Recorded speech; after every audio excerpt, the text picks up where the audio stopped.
जैसा आपकी इच्छा। रोल करे भैया। रोल है सर कैबिनेट की बैठक। सबसे पहले तो आप सबका स्वागत है, अभिनंदन है कि आप इतनी देर रात भी यहाँ पर छोटे से निमंत्रण के ऊपर पधारे। आज कैबिनेट की बैठक थी, मंत्रिपरिषद की बैठक थी। माननीय मुख्यमंत्री अशोक जी गहलोत साहब ने बहुत सारे जनहित के फैसले आज कैबिनेट में किए हैं, लेकिन एक फैसला शिक्षा विभाग से संबंधित है, उसके बारे में मैं अपनी बात रखना चाहूंगा। ये जो राजस्थान अधीनस्थ सेवा नियम और राजस्थान शिक्षा सेवा नियम जो 70 और 71 में बने थे, उनमें काफी बदलाव किया गया है। 10-12 चेंजेस किए गए हैं, क्योंकि उनकी वजह से कई तरह की दिक्कतें आ रही थी और कई प्रमोशन नहीं हो रहे थे। कई परेशानियों के कारण से शिक्षा विभाग को मजबूती नहीं मिल पा रही थी, तो ये सारी चीजें की गई हैं। उसमें एक तो इन दोनों सेवा नियमों को एक कर दिया गया आज से। दूसरा, इसमें जो अतिरिक्त निदेशक और संयुक्त निदेशक पद की पदोन्नति थी, पहले इसमें 3 वर्ष पर जस्ट पहले वाले पद का एक्सपीरियंस होना था, जो नहीं मिलने के कारण से ये वर्षों से पद खाली रह जाते थे। अब उससे एक नीचे वाले ग्रेड का 3 साल का और उससे जस्ट पहले वाले का 1 साल का, यानी 4 साल का अगर अनुभव हो गया तो उसके बाद में उसकी पदोन्नति हो जाएगी। कहने का मतलब जो नेक्स्ट का 3 साल का था उसको 1 साल कर दिया गया और उससे पहले का 3 साल का कर दिया गया, जिससे इन पदों पर जेडी और इनके ऊपर एडी के ऊपर पदोन्नति हो सकती है। एक जिला शिक्षा अधिकारी के जो पद थे वो 50% सीधी भर्ती से नियमों में प्रावधान था 70-71 में, और 50% पदोन्नति से था।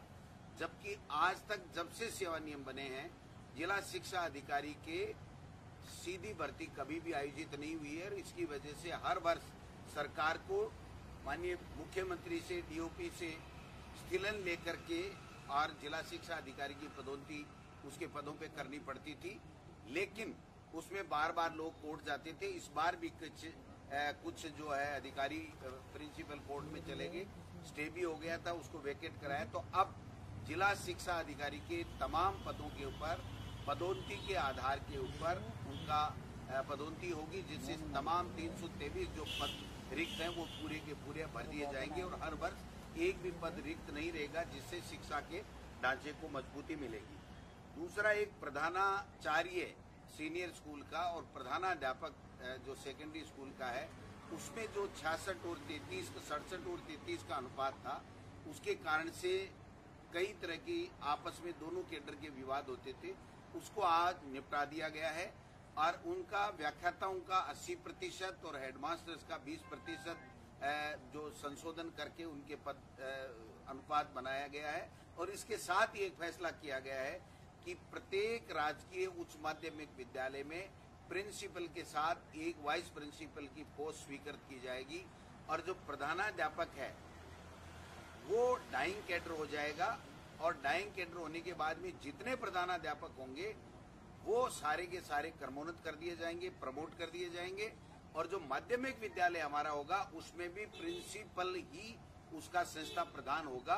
तो मैं समझता हूं इससे जो 13-14 हजार हमारी सीनियर स्कूल्स हैं और सेकेंडरी की स्कूलें हैं, उनमें सब में प्रिंसिपल की पोस्ट हो जाएगी और सीनियर स्कूलों में वाइस प्रिंसिपल की पोस्ट हो जाएगी, और सभी को इसका लाभ मिलेगा। व्याख्याताओं को भी बहुत बड़ा लाभ मिलेगा, और जो प्रधानाध्यापक हैं 10वीं स्कूल के, उनको तो सबको ही प्रमोशन के चांसेज मिल जाएंगे। और डाइंग कैडर होने के कारण से फिर हमेशा हमेशा के लिए एक चैनल हो जाएगा कि जो भी सेकंड ग्रेड से आएगा वो व्याख्याता बनेगा, व्याख्याता बन के फिर वाइस प्रिंसिपल बनेगा, और वाइस प्रिंसिपल बन के फिर प्रिंसिपल बनेगा। दूसरा, एक जो व्याख्याता शारीरिक शिक्षा का वित्त विभाग से पद तो स्वीकृत था, लेकिन इन नियमों में इनकेडर नहीं होने के कारण से, इन नियमों में इनकेडर नहीं होने के कारण से आज तक 25-30 साल में 40 साल में प्रमोशन नहीं हुआ। इसलिए ये संशोधन करके इसको इनकेडर कर दिया गया है। तो अब व्याख्याता शारीरिक शिक्षा का भी प्रमोशन, जो सेकंड ग्रेड के लोग हैं उनका व्याख्याता में प्रमोशन हो जाएगा पहली बार 70 साल में। इसी तरह पुस्तकालय अध्यक्ष ग्रेड प्रथम का भी 31 पद तो फाइनेंस से स्वीकृत हैं, लेकिन इस 40 साल में कभी भी उनको पदोन्नति नहीं मिली, क्योंकि ये पद नियमों में इनकेडर नहीं था, तो उसको नियमों में इनकेडर कर दिया गया। इसी प्रकार पुस्तकालय ग्रेड द्वितीय के पद सीधी भर्ती के पदोन्नति पे रोक लगा दी गई थी। उसमें प्रावधान तो कर दिया नियमों में, लेकिन उसमें ये एक लाइन लिख दी कि ये आगे भर्ती नहीं की जाएगी, तो उसकी वजह से ये भर्ती जो है नहीं हो रही थी, इसको भी कर दिया गया। एक महत्वपूर्ण निर्णय और लिया गया है कि जो पंचायत राज में शिक्षक नई भर्ती होती है और माध्यमिक शिक्षा में पंचायत राज से ही 3rd ग्रेड के टीचर जाते हैं, नई भर्ती उसकी कोई नहीं होती है। तो 3 साल की शर्त थी उसमें पहले 6D के अंतर कि 3 साल की पंचायत राज में आपकी सेवा होने पे ही कोई टीचर है वो माध्यमिक शिक्षा में जा सकता था। अब पंचायत राज का कार्मिक कभी भी माध्यमिक शिक्षा विभाग में या शिक्षा विभाग में जो शहर में एलिमेंट्री का जो विभाग है, एलिमेंट्री के स्कूल है, उसमें भी जा सकता है। तो जिससे माध्यमिक शिक्षा को 10वीं और 12वीं की स्कूल और शहर के जो तमाम स्कूल हैं जो शिक्षा विभाग के अधीन आती हैं 1 से लेकर के 12 तक के, उनमें टीचर्स बराबर मिलेंगे, वो मिल जाएंगे, ये भी कर दिया गया है। एक हमने ये किया है कि जो व्याख्याता पहले होता था वो किसी में भी ग्रेजुएशन करो, लेकिन अगर पोस्ट ग्रेजुएशन जिस विषय से करता था उसका व्याख्याता बन जाता था। फॉर एग्जाम्पल, अगर उसने BSc किया है, साइंस से वो पढ़ा है ग्रेजुएशन, और उसने अगर भूगोल, अंग्रेजी या इतिहास से 2 साल PG करके और वो व्याख्याता भूगोल या इतिहास का बन जाता था, जिससे वो क्वालिटी की एजुकेशन नहीं दे पाता था। अब हमने ये नियमों में संशोधन कर दिया है कि जो ग्रेजुएशन जिस विषय में करेगा उसी में PG करेगा, उसी को व्याख्याता बनाया जाएगा। एक जो प्रधानाध्यापक है 10वीं का, उसको ग्रेजुएशन के ही योग्यता की जरूरत थी, उसको पोस्ट ग्रेजुएशन की आवश्यकता नहीं थी। अब उसको जोड़ करके पोस्ट ग्रेजुएट कर दिया, क्योंकि वो एक महत्वपूर्ण पद है और अब आगे चल करके वो वाइस प्रिंसिपल बनेगा, प्रिंसिपल बनेगा। तो प्रिंसिपल के लिए तो था पोस्ट ग्रेजुएट और प्रधानाध्यापक के लिए था ग्रेजुएशन, तो उसको भी हमने ठीक कर दिया क्वालिटी एजुकेशन के लिए। एक प्रतियोगी परीक्षाओं से अगर कोई व्यक्ति अपने केडर में OBC, SC, ST में अगर 1 नंबर भी ले लिया या माइनस मार्किंग भी हो गई या 5 नंबर भी 100 में से ले लिया, तो वो भी व्याख्याता बन जाता था या टीचर बन जाता था। तो इसको हमने ये कर दिया है कि न्यूनतम 40% उसको अंक लाने पड़ेंगे, और अगर सरकार जैसे स्थिलन देती आई है 5% का, वो स्थिलन देगी तो वो स्थिलन इन पे भी लागू होगा। लेकिन जो भी अब टीचर आएगा वो क्वालिटी का टीचर होगा, जिससे क्वालिटी एजुकेशन जो है वो बेहतर हो सकेगी। एक तो ये चीज होगी। अभी जो एक चीज हुई है कि जो इन कैडर डाइंग कैडर जो प्रधानाध्यापक का किया जाएगा और जो वाइस प्रिंसिपल के पद हमारे सीनियर स्कूलों में किए जाएंगे, इससे 13-14 हजार टीचर्स को एक तरीके से नई भर्ती के अवसर मिलेंगे, क्योंकि 10,000 तो आप समझ सकते हैं कि वाइस प्रिंसिपल के पद ही होंगे, तो उन व्याख्याताओं को और हेडमास्टरों को उनको प्रमोशन का लाभ मिलेगा। और जो सेकेंडरी स्कूल है उसमें प्रिंसिपल की पोस्ट हो जाएगी हेडमास्टर के बजाय, तो उसकी क्वालिटी एजुकेशन भी बढ़ेगी और इतने पद भी बढ़ेंगे।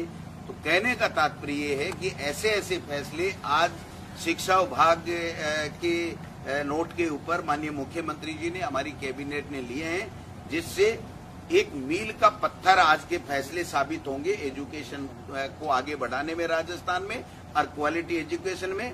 और नए लोगों को जो हमारे टीचर्स हैं, व्याख्याता हैं, हेडमास्टर हैं, 2nd ग्रेड के हैं, उनको ज्यादा से ज्यादा प्रमोशन के अवसर प्राप्त होंगे। ये इस प्रकार से सभी शिक्षक संगठनों से इसमें हमारे द्वारा बात की गई है और तमाम ये जो फैसले आज हैं वो मुख्यमंत्री जी ने कैबिनेट में पारित किए हैं। इनको बताने के लिए मैंने आपको कष्ट दिया है। आप पधारे, आपका बहुत बहुत धन्यवाद। एक फैसला मैं और बता देता हूं कि माननीय मुख्यमंत्री अशोक गहलोत जी के नेतृत्व में यहाँ पर विधान परिषद के गठन का प्रस्ताव सर्वसम्मति से पारित किया था, लेकिन केंद्र की मोदी सरकार इसको टाले जा रही थी और एक चिट्ठी दोबारा भेजी गई कि आप बताइए कि आप चाहते हैं या नहीं चाहते हैं। तो ये टालने की मंशा से बताया गया है।